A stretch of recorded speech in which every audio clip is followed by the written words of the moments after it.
This chart shows the original economic promise of artificial intelligence, where computing costs trended steadily towards zero. Then, that trajectory hits a sharp spike. Users who were promised infinite intelligence for $20 a month are suddenly facing strict message caps and new $200 paywalls. That sudden paywall reflects a systemic shift in how the industry scales machine learning, forcing us to audit the entire paradigm of artificial intelligence. To understand exactly what broke inside these data centers, we need a guide. This is Legend. Over the next 10 minutes, he is going to act as our technical Sherpa, breaking down the physical and economic limits of the internet. The recent tightening of access reflects a broader collision with three distinct barriers that are currently stalling the industry's momentum. We are looking at a plateau in algorithmic computing returns, the exhaustion of high-quality human training data, and a severe bottleneck in the global electrical grid. Before we breach that first wall, Legend wants to remind you to subscribe to Insight Engine for more high-level breakdowns of the systems running our world. This investigation tracks the economic and physical constraints that set the current ceiling for AI development. For the last decade, the artificial intelligence industry ran on a single mathematical assumption: multiply the computing power used during training by 10, and the resulting model becomes proportionally smarter. Entire business models were gambled on that math. This chart illustrates the reality inside multiple labs today. That 10 times jump in computing power is now only yielding marginal intelligence gains of roughly 10 to 15%. The expected leap forward flatlines completely, resulting in a model stall labeled GPT 4.5. OpenAI leadership publicly dismissed rumors of this slowdown, but internal test results and the venture capital firms pouring billions into hardware openly acknowledged the stall. To bypass this plateau, the industry executed a frantic architectural pivot called token maxing. They shifted the massive computing load away from the initial training phase and shoved it into the inference phase, the moment the model actually answers your prompt. This diagram shows the mechanics of token maxing in real time.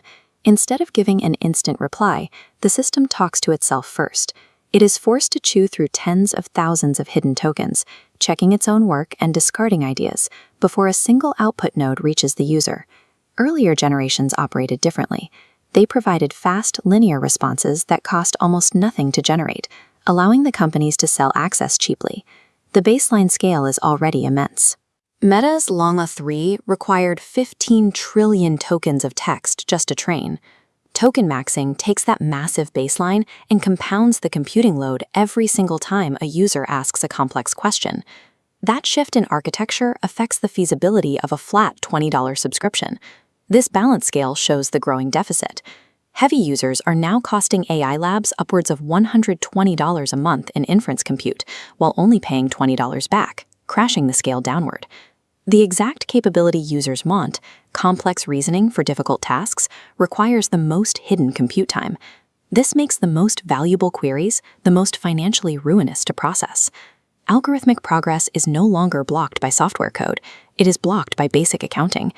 Making a model smarter via token maxing inherently makes the resulting intelligence too expensive for the public to use. The second wall the industry has hit is purely informational. The absolute supply of high-quality human text on the internet is finite and rapidly evaporating. Researchers at Epoch AI estimate there are roughly 300 trillion tokens of genuinely useful human text remaining. At current training schedules, that supply will be mostly exhausted between 2026 and 2028.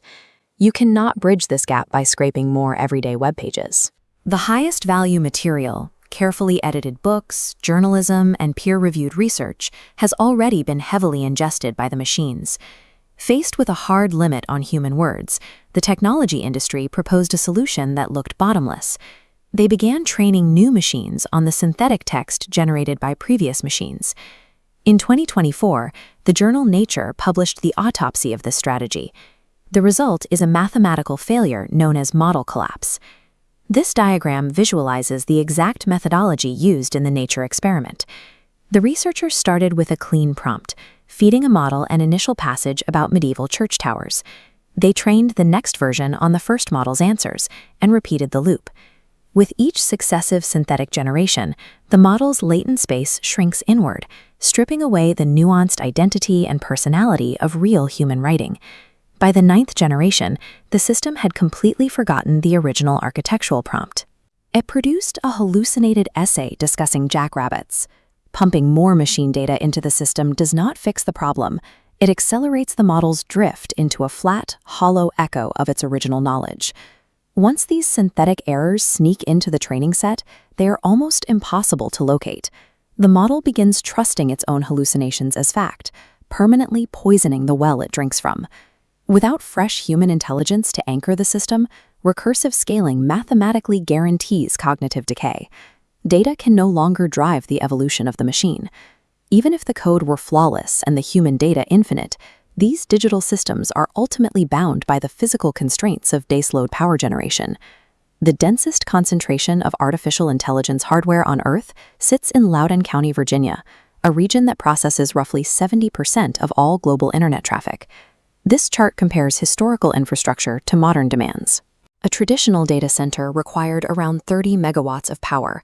Today, a new AI facility pushes toward a towering 1 gigawatt. To contextualize that scale, a single advanced AI campus can draw the exact same electrical output as 2 full nuclear power plants. The token maxing architecture heavily exacerbates the strain, forcing chips to run longer and hotter to reason through every single advanced query requires massive sustained electrical current. The hardware has been purchased and the raw power has often been approved by regulators. The physical bottleneck is the transmission lines. Utility companies like Dominion Energy cannot build the heavy infrastructure fast enough. This lack of infrastructure creates a massive waitlist. Getting a new AI project connected to the grid now takes 4 to 7 years. This physical gridlock overrides everything else. You can engineer the ultimate algorithm and possess an endless supply of data, but you cannot bypass the laws of thermodynamics and civil engineering.